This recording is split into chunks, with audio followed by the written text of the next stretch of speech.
शिव शंकर को जिसने पूजा उसका ही उद्धार हुआ।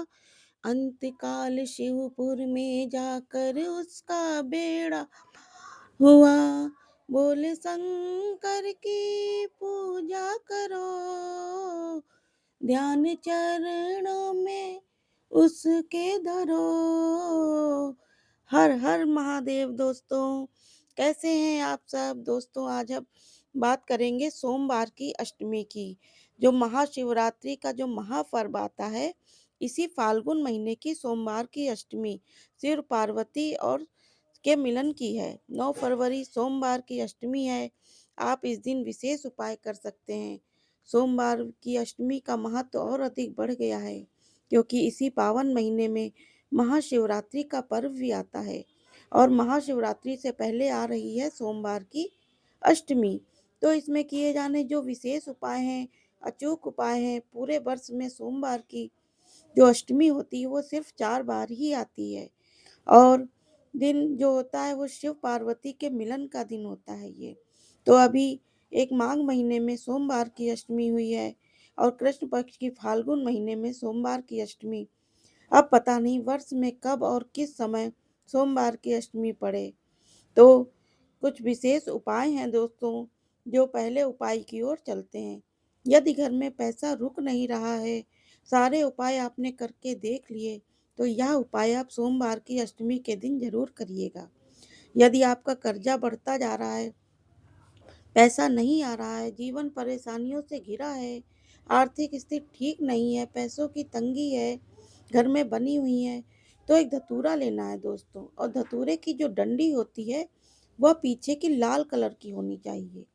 यदि आपके पास सौभाग्य से ऐसा धतूरा प्राप्त हो जाता है जिसकी डंडी पीछे की ओर रहती है, हल्की लाल कलर की, तो सोमवार की अष्टमी के दिन आप भोलेनाथ के शिवलिंग पर इसे अर्पित करें।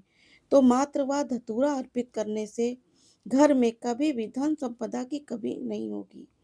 और आप देखेंगे कि इस टाइप का जो धतूरा है वो प्राप्त हो जाए, तो सोमवार की अष्टमी के दिन जरूर आप अर्पित करें। 9 फरवरी सोमवार की अष्टमी है।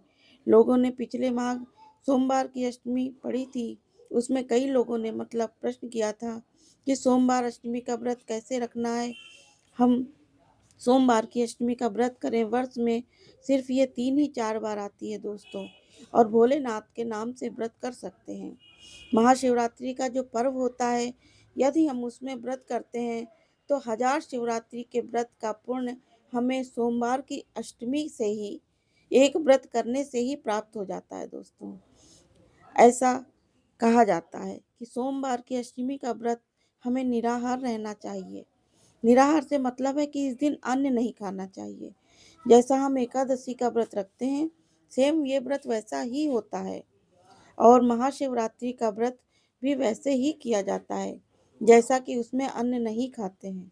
तो सोमवार की अष्टमी में भी यदि आप व्रत रखना चाहते हैं, तो आप उसमें अन्न न ग्रहण करें। आप फलाहार ले सकते हैं, जो भी फलाहार फल ले सकते हैं, और दूध ले सकते हैं, चाय भी पी सकते हैं, पर आपको अन्न का सेवन नहीं करना है। बस इस बात का ध्यान रखें। इसके अलावा आप जैसा चाहें वैसा फलाहार करना चाहें, आप कर सकते हैं। अब बढ़ते हैं दूसरे उपाय की ओर। घर में अगर कोई व्यक्ति बीमार पड़ा हुआ है दोस्तों, उसके शरीर में कोई भी कष्ट बना रहता है, बार बार बीमार हो जाता है, कुछ ना कुछ बीमारी लगी रहती है, कहीं कमर दुख रही है, पीठ दुख रही है, कंधा दुख रहा है, सर दुखता है, आंखों में जलन होती है, कोई भी तकलीफ शरीर में बनी है, तो इस नियम को आप सोमवार की अष्टमी को जरूर करें। और 9 फरवरी को आ रही है, इस दिन आप ये विशेष उपाय कर सकते हैं। इस उपाय को करने के लिए 14 दाने चने की दाल की आवश्यकता होगी। चने की दाल आती है, उसके लिए आपको 14 दाने गिनकर ले लेना है। उस व्यक्ति के ऊपर 14 बार उतार कर व्यक्ति जो बीमार पड़ा होता है, उसके दुख पीड़ा जो सताती रहती है, उसको किसी भी प्रकार से शारीरिक कष्ट उसको लगा हुआ है, उसके ऊपर से उतार कर शंकर भगवान का कोई भी नाम या मंत्र का जप करना है, और ओम श्री शिवाय नमस्तेभ्यम बोल सकते हैं। और इसका जो इस तरीके से शिव का नाम लेकर कोई भी प्रयोग ये करते हुए आपको 14 बार उस व्यक्ति के ऊपर से उतारना है। यदि आप स्वयं यह उपाय कर रहे हैं तो अपने ऊपर से भी 14 बार चने की दाल को उतार सकते हैं। भगवान शंकर का नाम लेते हुए जो घड़ी की विपरीत दिशा चल रही है, जैसे घड़ी जो सुई जो आप देखेंगे जिस दिशा की ओर घूम रही है, उसके विपरीत दिशा में आपको अपने ऊपर से घुमा कर लेना है। 14 बार उतार लीजिए और शंकर भगवान का कोई भी मंत्र आप बोलिए और चने की दाल जो है वो शिवलिंग पर सोमवार की अष्टमी के दिन उसको अर्पित कर देना है। बस इतना ही करना है आपको।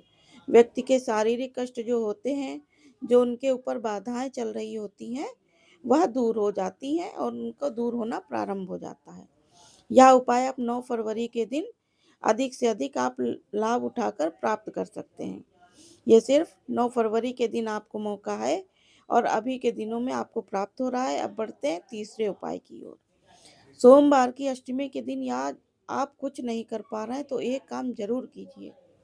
सोमवार की अष्टमी के दिन जो शिवलिंग पे एक स्थान ऐसा बनाया गया है कि वहां पे 64 योगिनी यानी अष्ट सिद्धियां नव निधियां विराजमान होती हैं।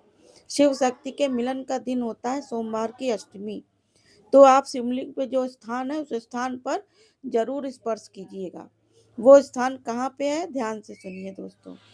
जो शिवलिंग जहाँ पर विराजमान होता है, माता पार्वती जो हस्त कमल होते हैं, गोल कटी भाग होता है, उसके ऊपर शिवलिंग विराजमान होता है। यदि आप देखेंगे तो सुंदरी माता का स्थान वहां पर होता है। जो बीच में मोटी लाइन होती है वो माता का स्थान होता है, शिवलिंग जहाँ पे विराजमान है। अशोक सुंदरी माता का जहाँ स्थान है, उन दोनों के बीच में जो एक खाली स्थान होता है वह होता है 64 योगनिया अष्ट सिद्धि नवनिधियों का स्थान होता है। वह शिव शक्ति के मिलन का दिन होता है और 64 संयोग जो सिद्धियां नवनिधियां हैं वहां पर विराजमान होती हैं। जब आप अपनी कामना कर उस खाली स्थान में जहां पर 64 योगिनी अष्ट सिद्ध नवनिधियां विराजमान है अपना सीधा हाथ स्पर्श करते हैं तो सबसे पहले आप श्री शिवाय नमस्तुभ्यम मंत्र का स्मरण करें। इसके बाद मन ही मन कामना करें, जो आपकी कामना है, जो आप चाहते हैं आपको पूर्ण होना चाहिए, और फिर वापस से श्री शिवाय नमस्तुभ्यम बोलना है। और इसके बाद आपने जो हाथ स्पर्श किया है वह हाथ अपने हृदय से लगा लें, मस्तक से लगा लेना है। बस आपको इतना ही करना है। यह उपाय आप सोमवार की अष्टमी के दिन शाम के समय भी कर सकते हैं, सुबह के समय भी कर सकते हैं, जब आपको समय मिले तब कर सकते हैं। वैसे सोमवार की अष्टमी को जो शाम होती है वह प्रदोष काल का समय होता है। वह बहुत ही विशेष लाभकारी होता माना गया है। यदि शाम के समय आप प्रदोष काल के समय यह उपाय करते हैं तो सर्वश्रेष्ठ माना जाता है।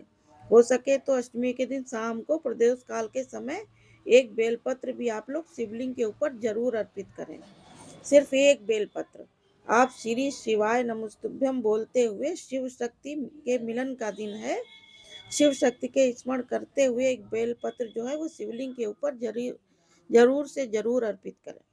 बेलपत्र नहीं है तो अपने अंगूठे के पास जो 3 उंगलियां होती हैं वो बेलपत्र का स्मरण करते हुए वहां पे मतलब बेलपत्र समझ के 3 उंगलियों का जो हाथ लगाकर आप नमस्तुभ्यम को बोलते हुए अपनी 3 उंगलियों को भी स्पर्श शिवलिंग के ऊपर करा देते हैं तो महादेव उसे बेलपत्र के रूप में ही स्वीकार करते हैं। आपके इच्छा के अनुसार फल प्रदान करते हैं। और जो हो सके तो सोमवार की अष्टमी के दिन शाम के समय प्रदोष काल में शिव शक्ति से निर्मित 2 दिए जरूर लगाइएगा दोस्तों। एक गोल बत्ती का दिया और एक लंबी बत्ती का दिया।